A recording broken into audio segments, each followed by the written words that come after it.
This is America in the Morning from Westwood One. Good morning, I'm John Trout. It's Wednesday, July 24th, 2024. Here's what's coming up on America in the Morning. A busy few days for the Israeli Prime Minister in D.C. That sets a very bad tone. I'm Clayton Neville. Kamala Harris has used her first rally as 2024 presidential candidate to frame the fight against Donald Trump. Sagar Meghani, Washington. U.S. Senator Bob Menendez from New Jersey is resigning from office in August. I'm Haya Panjwani. Railroad safety, a serious concern on Capitol Hill. Norman Hall has that story. On Wall Street, Google parent Alphabet reported a strong quarter last night after the closing bell. Tesla did not. I'm Jessica Ettinger. A stunning military report about a mass shooter in Maine. We'll have the details. 2 occupants of a fishing vessel are safe after a well surfaced under their boat. I'm Lisa Dwyer. All ahead on America in the Morning. Israeli Prime Minister Benjamin Netanyahu will address Congress later today. Correspondent Clayton Neville reports it's a busy week ahead for the leader of Israel. Ahead of his address to Congress, protesters against the Israel-Hamas war staged a sit-in at the rotunda of the Cannon Building. That's where many lawmakers have their offices. Jewish Voice for Peace protesters were wearing red T-shirts that read, "Not in our name." Several arrests were made after orders by police were ignored. The stakes are high as Israeli Prime Minister Benjamin Netanyahu meets with American leaders this week, which is why Vice President Kamala Harris, who's being endorsed for the presidency by President Biden, is catching grief for not being in Washington to greet Netanyahu. She had pre-announced travel. State Department spokesman Matthew Miller. The Vice President's office has made clear that she had a pre-scheduled trip before the Prime Minister announced this date, which is a date he decided in consultation with Congress, not with the administration. Harris won't preside over Netanyahu's congressional address because she'll be in Indianapolis, but her office says she'll meet with the Prime Minister this week, reportedly separate of President Biden's Thursday meeting with Netanyahu. Still, some in the Jewish community upset by Harris's absence on Capitol Hill. Benji Gershon is with a Jewish conservative group in Texas. And I think that's terrible, and I think that sets a very bad tone for Bibi coming in and talking about trying to figure out these very difficult issues in the Middle East and coming to hopefully a truce of some sort to end this never-ending war that we see happening. Former President Donald Trump says he'll meet with Netanyahu on Friday. The State Department asked about that. It's fairly common that heads of state and heads of government in foreign countries meet with political parties while they're here in the United States and meet with nominees for president while they're here in the United States, and we do the same thing. More protests planned today ahead of the congressional address. Families of some of the hostages in Gaza also planning a vigil while Netanyahu's in D.C.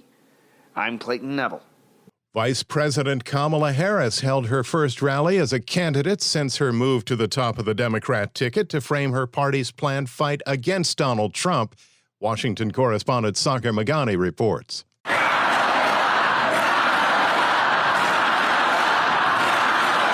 Kamala Harris has used her first rally as 2024 presidential candidate to frame the fight against Donald Trump. Friends, we have 105 days until Election Day. And in that time, we've got some work to do. But we're not afraid of hard work. We like hard work, don't we? And we will win this election. In a Midwest battleground, Harris says the election comes down to a central choice. Do we want to live in a country of freedom, compassion, and rule of law? Or a country of chaos, fear, and hate? She spoke in a high school gym to a roaring crowd. And we, who believe in reproductive freedom, will stop Donald Trump's extreme abortion bans because we trust women to make decisions about their own body and not have their government tell them what to do. In sharp contrast to President Biden's visit 2 weeks ago after his disastrous debate, while Harris lit into Trump. I took on perpetrators of all kinds. Predators, who abused women, fraudsters who ripped off consumers, cheaters who broke the rules for their own gain. So hear me when I say, I know Donald Trump's type. I will proudly put my record against his any day of the week. She says the race is about more than just fighting against Trump. It's about for whom the nation should fight. And with 105 days left, we have an election to win. Sagar Meghani, Washington.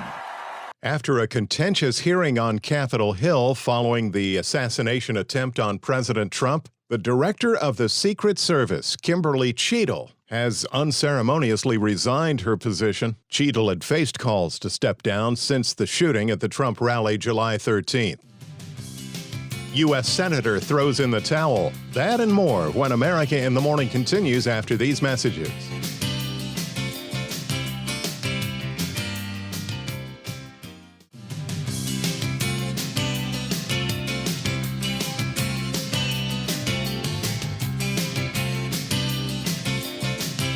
Thanks for making us part of your day. This is America in the Morning. AccuWeather.com meteorologist Carl Erickson is in with a check of the Wednesday forecast across the nation. As has been the case over the past couple of days, most of the wet weather today will be found across the eastern half of the nation. A warm and humid air mass will lead to numerous showers and thunderstorms all up and down the eastern seaboard and across the southeast today, especially heading into this afternoon. A concentration of heavier storms over southeastern Texas into Louisiana, including places like Houston and Shreveport, can lead to areas of flash flooding. Meanwhile, a cold front sweeping through the Great Lakes region will trigger stronger storms over portions of the lower Great Lakes into the Ohio Valley. Some of the storms in these areas can produce localized damage and wind gusts, including places like Detroit and Cleveland. The core of the heat will remain out west under sunny skies. High temperatures will top off in the 90s across a large swath of the Intermountain West, parts of the Rocky Mountain states, and eastward into the Central Plains. Many places from Reno to Denver will have highs well into the 90s. Some of the hottest locations, including Phoenix, Salt Lake City, and even as far north as Great Falls, Montana, will have to deal with triple-digit heat today. A cold front will bring some relief from the heat to portions of the Pacific Northwest, with highs in the 70s and 80s for western parts of Washington and Oregon. Smoke from the ongoing wildfires in western Canada will continue to make hazy skies and result in poor air quality from the northeast and northern Rockies into the northern plains. While much of the west will remain dry, daytime heating will lead to a scattering of thunderstorms this afternoon over the central and southern Rockies into Nevada and even some of the mountains of Southern California. In Atlanta today, thunderstorms, high 85. Meanwhile, in Seattle, sunny and nice with a high of 75. That's the nation's weather. I'm AccuWeather.com meteorologist Carl Erickson. Remember, you can follow us wherever you get your podcasts, Apple, Spotify, Amazon, and YouTube. Just search America in the Morning in your favorite listening app. I'm John Trout. Following a Senate plan to hold expulsion hearings against him staying in office after being found guilty in a federal bribery and corruption trial, New Jersey Senator Bob Menendez announced he's leaving Congress. Correspondent Haya Panjwani reports. U.S. Senator Bob Menendez from New Jersey is resigning from office in August, following his conviction for taking bribes for corrupt acts, including acting as an agent for the Egyptian government. This case has always been about shocking levels of corruption. Hundreds of thousands of dollars in bribes in the form of cash, gold bars, or Mercedes-Benz. This wasn't politics as usual. This was politics for profit. And now that a jury has convicted Bob Menendez, his years of selling his office to the highest bidder have finally come to an end. Menendez had insisted after the July 16th verdict that he was innocent and promised to appeal. He was convicted of charges that he sold the power of his office to 3 New Jersey businessmen who sought a variety of favors. Prosecutors said Menendez used his influence to meddle in 3 different state and federal criminal investigations to protect his associates. The resignation gives New Jersey's Democratic Governor Phil Murphy the ability to appoint someone to the Senate for the remainder of Menendez's term, which expires on January 3rd. I'm Haya Panjwani. Serious concerns about the nation's railroad system after last year's fiery train crash in Ohio and complaints by unions are prompting some lawmakers to push railroad firms to do more about safety. Correspondent Norman Hall is following that story. At a hearing on railway safety prompted by the disastrous Norfolk Southern derailment last year in East Palestine, Ohio, a report found the crash was caused by an overheating bearing that wasn't caught in time by trackside sensors. Labor groups blame cuts and rushed inspections. A federal study found that monitored inspections lasted just over a minute. Norfolk Southern CEO didn't attend the hearing. National Transportation Safety Board Chair Jennifer Hominy accused the firm of trying to sidetrack the agency's East Palestine crash probe. They manufactured evidence that had nothing to do with this derailment and tried to include it in the record of our investigation. The railroads maintain they are committed to improving safety. Norman Hall, Washington. When we return on America in the Morning, Southern living, not as attractive as it once was. After these messages.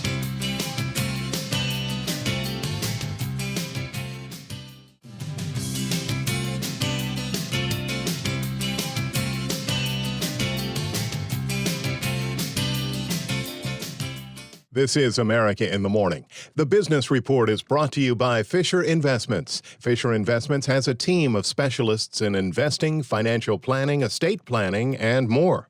Learn more at FisherInvestments.com. In with Wednesday headlines, here's CNBC's Jessica Ettinger. Wall Street opens this morning after modest losses for the major averages yesterday. Oil dropped to its lowest in more than a month. Google parent Alphabet reported quarterly results after the closing bell last night that beat estimates. Shares were popping in after-hours trading. The opposite for Tesla, which had a disappointing quarter and disappointing revenue. For Mattel, the toy maker, a mixed quarter. Existing home sales dropped last month and home prices hit a fresh record high. Homes are sitting on the market longer, increasing supply. Average days 22, up from 18 days on the market a year ago. And even that new supply not helping ease prices. $426,900 was the median price of an existing home sold in June. That's up 4.1% year over year and the second straight month at an all-time high. CNBC's Diana Olick. The Federal Trade Commission launching an investigation into surveillance pricing. Companies are selling AI tools to help all kinds of businesses know so much about you that they can change prices based on that. So the FTC is now demanding the information from 8 companies, all of which advertise their AI and other tech tools with a trove of customer information to target prices to individual customers. You're going to the fancy restaurants all the time. You're a business traveler. Resy knows it based on your phone number. Now imagine that what a restaurant charges you is more expensive than what they charge me. Same steak, same meal, different prices. CNBC's Contessa Brewer. Delta Airlines being investigated by the Department of Transportation over the IT outage chaos. Almost 6,000 flights have been canceled since Friday.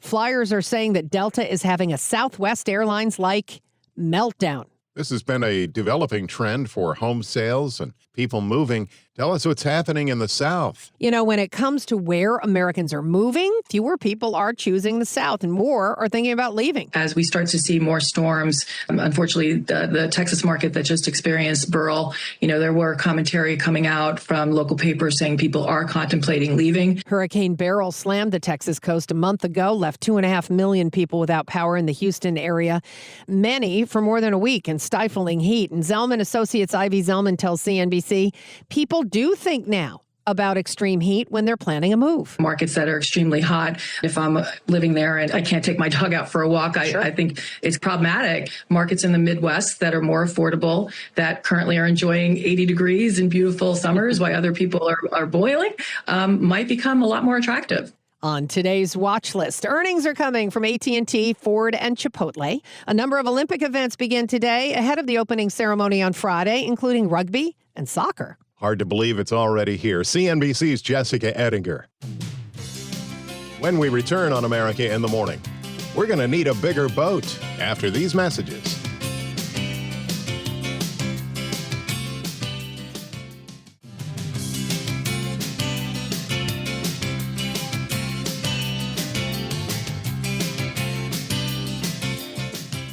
America in the Morning continues.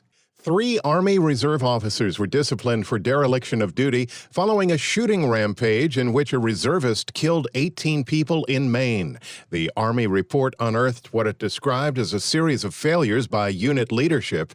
Survivors and victims' family members have been critical over communications failures and missed opportunities to prevent the October 2023 attack, which happened after Sergeant First Class Robert Card left a psychiatric hospital in the months leading up to the massacre. The report said the officers failed to follow procedures, including initiating an investigation after Card was hospitalized in July of 2023 that would have flagged him as potentially needing more care. When you take one of those whale-watching cruises, your hope is to see one of the ocean's largest creatures. But as Lisa Dwyer reports, some people got more than they bargained for when a whale capsized their boat in the waters off New Hampshire. 2 occupants of a fishing vessel are safe after a whale surfaced under their boat, capsizing it off the New Hampshire shore. The U.S. Coast Guard posted on social media that they had received a mayday call stating that a 23-foot center console boat had turned over because of a whale breach. A Good Samaritan recovered both people from the water. No injuries were reported. The whale also appeared not to be injured, and the vessel has been salvaged. Sound courtesy Colin Yeager, TMX. I'm Lisa Dwyer. America in the Morning for Wednesday, July 24th, 2024 is produced by Jeff McKay. Senior producer Kevin Delaney. I'm John Trout. This is Westwood One. This is America in the Morning from Westwood One. I'm John Trout. Coming up this half hour. President Biden says he will address the nation about his decision to end his re-election bid. Sagar Meghani, Washington. Democrats are looking at holding a virtual roll call ahead of the August 19th convention in Chicago. I'm Julie Walker. The Transportation Department is investigating Delta Airlines as it struggles to recover from a global technology outage. Ed Donahue, Washington. Another strict abortion ban to take hold in the U.S. I'm Clayton Neville. A study on the most and least stressed states. I'm Stephen Kaufman. 2 new inclusive Barbie dolls have been introduced to the popular product line.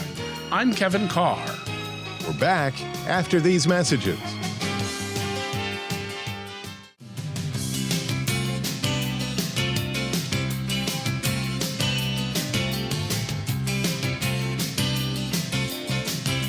Welcome back here with America in the Morning. Where's the heat centered today? Here's AccuWeather.com meteorologist Carl Erickson with the forecast. The core of the heat will be felt where it has been for the past week across much of the interior west. Under sunny skies, high temperatures will top off in the 90s across a large swath of the Intermountain West, parts of the Rocky Mountain states, and eastward into the Central Plains. Many places from Reno to Denver will have highs well into the 90s this afternoon. Some of the hottest locations, including Las Vegas, Salt Lake City, and even as far north as Billings, Montana, will have to deal with triple-digit heat this afternoon. A cool front will bring some relief from the heat to portions of the Pacific Northwest with highs in the 70s and 80s for western parts of Washington and Oregon. Smoke from the ongoing wildfires in western Canada will continue to make skies hazy and result in poor air quality from the northeast and northern Rockies into the northern plains. While much of the west will remain dry, daytime heating will lead to a scattering of thunderstorms this afternoon over the central and southern Rockies into Nevada and even some of the mountains of southern California.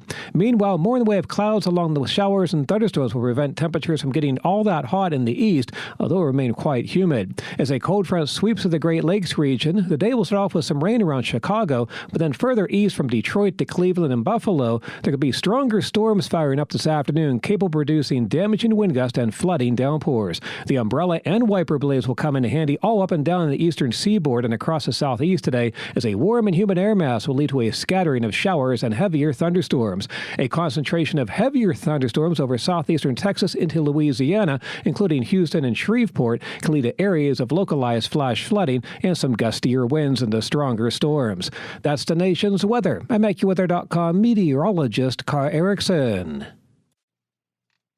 Don't forget you can follow us wherever you get your podcasts. Apple, Spotify, Amazon, YouTube. Just search America in the Morning in your favorite listening app. I'm John Trout. President Biden will address the nation tonight about his decision to end his re-election bid. As Washington correspondent Sagar Meghani reports, many questions remain about VP Kamala Harris taking his place at the top of the ticket. Just over 100 days before an election, Democrat Party bosses forced Joe Biden off the ballot. They invalidated the votes of more than 14 million Americans who went through the small d democratic process and chose their nominee for president. The self-proclaimed party of democracy can't claim to be that anymore because they just steamrolled democracy and made a decision in a back room. It'll be a primetime address from the Oval Office by a president who, before today, had not been seen publicly in nearly a week. He'd been at his Delaware beach house recovering from COVID-19. The president says on social media he'll discuss what lies ahead and how he will finish the job for the American people. But on Capitol Hill, if Joe Biden is not fit to run for president, he is not fit to run the country. House Speaker Mike Johnson and many Republicans are urging the president to step down. The White House calls that ridiculous. 14 million people went through the process and chose this nominee, Joe Biden. Now a handful of people have gotten together and decided he's no longer suitable. That's not how this system works. They are violating democratic principles. And I think that's a real problem, and I think there'll be a lot said about that in the days ahead. Number 4 House Democrat Ted Lieu used a football analogy to explain why. Like a quarterback takes a team that's like 4 years ago not doing well, and then now takes them to having a winning victory and says, you know, I'm going to retire next year. Doesn't mean that quarterback can't play this year. Congress's top 2 Democrats are now backing Kamala Harris for the party's nomination. We are here today to throw our support behind Vice President Kamala Harris. Senate Chief Chuck Schumer says President Biden's selfless move to leave the race allowed Democrats to rally around another candidate. And boy, oh boy, are we enthusiastic. Schumer spoke alongside top House Democrat Hakeem Jeffries. She is ready, she is willing, she is able to energetically and emphatically lead America into the future. Harris already has backing from well more than the nearly 2,000 delegates needed to win the nomination, based on an AP tally. Sagar Meghani, Washington. Democrats are moving quickly to ensure their new presidential candidate is on the ballot now that Joe Biden is out. As correspondent Julie Walker reports, Dems plan to push ahead with a virtual roll call ahead of their convention, with Kamala Harris the clear favorite. Anywhere between August 1st and August 7th, there is a potential roll call vote because of some issues with access to the ballot. We know that Donald Trump and the MAGA Republicans are going to put legal challenges all across this country to stop Kamala Harris and whoever her VP pick will be from accessing the ballot. Democrats are looking at holding a virtual roll call ahead of the August 19th convention in Chicago to ensure their favored presidential candidate, Kamala Harris, is on the ballot. New York Delegate Diane Costello says concerns over the GOP are prompting the move. They're going to fight having Vice President Harris put on the ballot for president in some states. So I think that we are committed to an open and fair nominating process that ensures that Kamala Harris will be on the ballot in all 50 states. Connecticut Delegate Kenneth McClary says with deadlines looming, it's the right move. We have to make sure that Vice President Harris and whoever her running mate has access. So I feel wholeheartedly comfortable with the roll call vote. Biden dropped out of the presidential race Sunday, ending weeks of fighting among Democrats, many of whom feared he was not up to campaigning or a second term. I'm Julie Walker. One day after declaring she was the right person to head the Secret Service, Kimberly Cheadle announced she was stepping down in the wake of the failures surrounding the assassination attempt of former President Trump 2 weeks ago. John Stolness has that story from Washington. At a House Oversight Committee hearing on Monday, Republican Congresswoman Virginia Foxx was just one of a number of lawmakers from both parties to heap criticism on the shoulders of Cheadle and openly questioned her effectiveness. You think you are the best person in the country to head the Secret Service?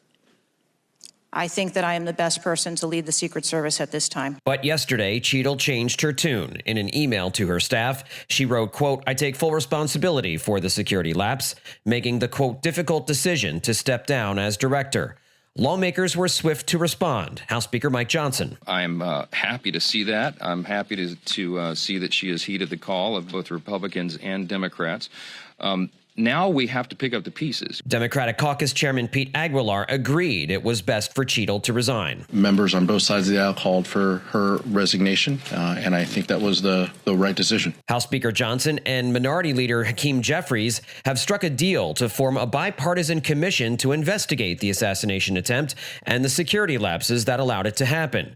In a hearing yesterday before the House Homeland Security Committee, lawmakers heard from Pennsylvania law enforcement about their roles in securing the rally in Butler. State Police Commissioner Christopher Paris revealed stunning details about the security failures, telling Republican Mike Bishop emergency services officers were looking at the roof minutes before the gunman took his position, but left that post to pursue him on the grounds. To your knowledge, those ESU officers left the location where they could look out the window to go in search of this person? That is my understanding. Paris also told the committee the gunman got off 8 shots from the roof and that he was on that roof for about 3 minutes before he began shooting at President Trump. Paris said police also relayed information about the gunman's suspicious activities and behavior immediately when it came in. John Stolnis, Washington. Among the stories we're covering next, CrowdStrike airline delays continue, the nation's housing slump, and Google cookies. Those stories and more when America in the Morning returns after these messages.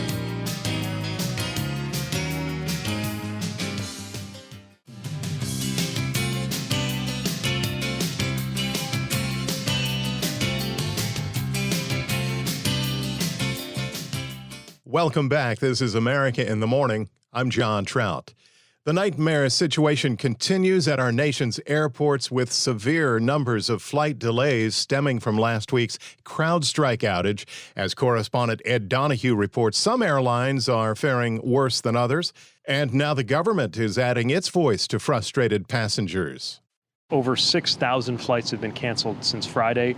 Hundreds of flights have been canceled today, and we estimate that more than 500,000 passengers have been impacted by this. The outage began Thursday night into Friday morning, and most airlines have recovered from it. Transportation Secretary Pete Buttigieg says Delta is still canceling or delaying flights. More than 500,000 passengers have been impacted, including people being on hold for hours and hours trying to get a new flight, people having to sleep on airport floors, even accounts of unaccompanied minors being stranded in airports, unable to get on a flight. Buttigieg says he has spoken to the airline's CEO. Delta will live up to their passenger service commitments, including specific commitments that we secured from Delta in 2022 and are prepared to enforce. That includes free rebooking and to provide hotels and meals when there's a lengthy delay. The collapse at Delta is stunning for an outfit that was widely viewed as the best big U.S. airline. Ed Donahue, Washington.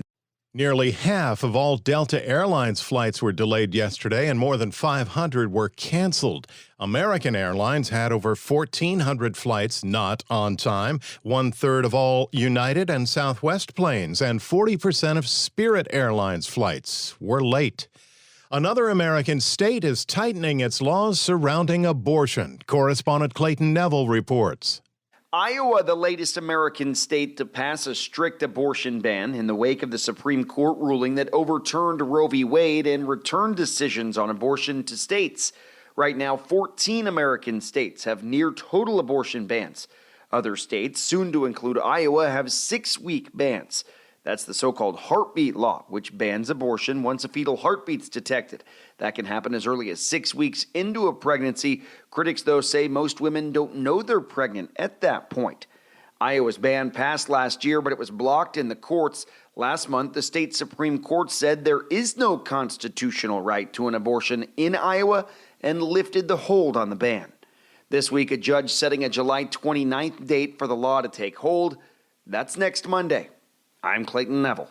The nation's housing slump continues. Correspondent Rita Foley explains. Last month, sales of previously occupied homes slowed to their pokiest pace since December. Sales fell 5.4% last month from May. The problems? High mortgage rates and record high prices. Home prices climbed compared with a year earlier for the 12th month in a row. The typical sales price is almost $427,000. That's an all-time high in records going back to 1999. The average rate on a 30-year mortgage has mostly hovered around 7% this year, more than double what it was just 3 years ago. I'm Rita Foley. Well, the most popular web browser by far is Google Chrome, and for years, Google has allowed third-party advertisers to put cookies on your computer to track your interests and store information about you. The practice was supposed to go away, but not so fast. Here's Chuck Palm with that story in today's Tech News.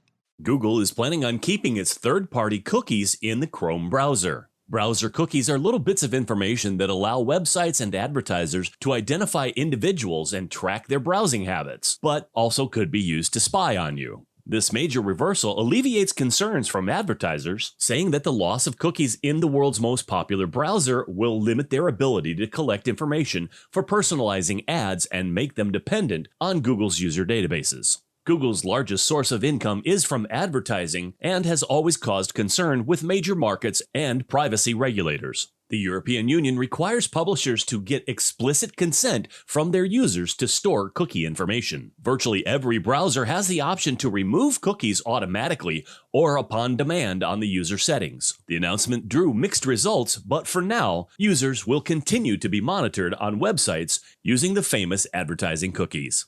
Chime in at allthetoptech.tech. I'm Chuck Palm.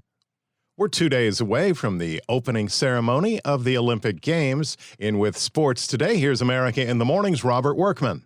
The games of the 33rd Olympiad get underway in Paris this morning. The opening ceremonies are on Friday, but men's soccer and rugby sevens action begins today. The first medals will be awarded on Saturday. Baseball last night, the first-place Phillies shut down the Twins 3-0. Zach Wheeler and the Hubcaps with a 3-hit gem. The offense broke through for 3 runs in the ninth off closer Yohan Duran. Nick Castellanos with a 2-run double. Red Sox blanked the Rockies 6-0. Cooper Criswell in the barrels with a 6-hitter. Tyler O'Neill homered twice. Brewers clipped the Cubs 1-0. The difference, Bryce Terang's RBI knock in the 8th. Chicago left 10 men on base. Padres shut out the Nationals 4-0 behind the 5-hit pitching of Randy Vasquez and the Dandies. Luis Arias and Jurickson Profar went deep on consecutive pitches in the 5th inning. A's kicked some Astros 8-2, 5 home runs for Oakland, including back-to-back jacks by Seth Brown and Zach Geloff in the 4th. Jeff McNeil's 2-run shot lifted the Mets past the Yankees 3-2. A lot of good at-bats, and, in a bat like that, I'm just trying not to do too much, trying to,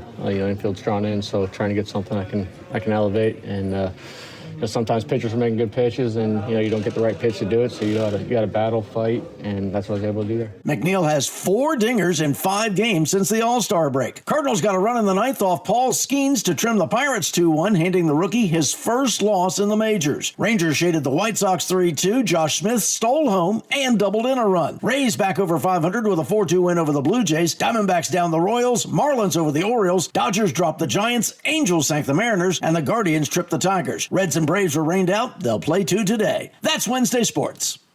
Robert Workman on sports. When we return on America in the Morning, stress, a deeper dive after these messages.